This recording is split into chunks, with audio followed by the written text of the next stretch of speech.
નમસ્કાર મિત્રો, વાત કરીશું આજના તાજા સમાચારની। ગત અઠવાડિયે રાજ્યભરમાં ઠંડા પવનો સાથે જોરદાર ઠંડીનો ચમકારો જોવા મળ્યો હતો। જો કે મકર સંક્રાંતિ બાદ છેલ્લા 3-4 દિવસથી ઠંડીમાં રાહતનો અનુભવ થઈ રહ્યો છે। હાલની સ્થિતિ મુજબ બપોરે બહાર નીકળવાનું થાય તો ઉનાળા જેવો જ અનુભવ થાય છે।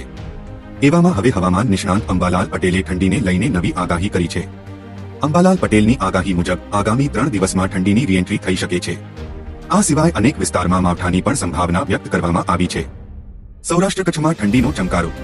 હવામાન નિષ્ણાંત અંબાલાલ પટેલના જણાવ્યા અનુસાર હાલ ઠંડીમાં ઘટાડો છે, ત્યારે આગામી 22 જાન્યુઆરીથી એક વેસ્ટર્ન ડિસ્ટર્બન્સના કારણે દેશના ઉત્તર પર્વતીય પ્રદેશોમાં ભારે હિમવર્ષા જોવા મળશે।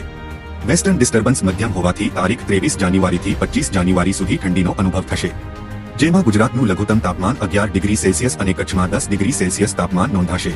આ સિવાય સૌરાષ્ટ્રના રાજકોટ, જૂનાગઢ અને જામનગરમાં પણ ઠંડીનો ચમકારો જોવા મળશે। અંબાલાલ પટેલે કરી માવઠાની આગાહી।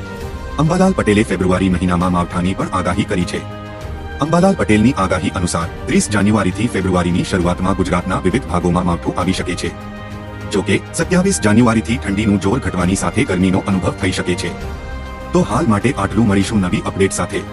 જો તમને અમારા વિડીયો પસંદ આવતા હોય તો વિડીયોને લાઇક કરી ચેનલને સબસ્ક્રાઇબ કરી બાજુમાં આવેલા બે આઇકને દબાવી દેજો।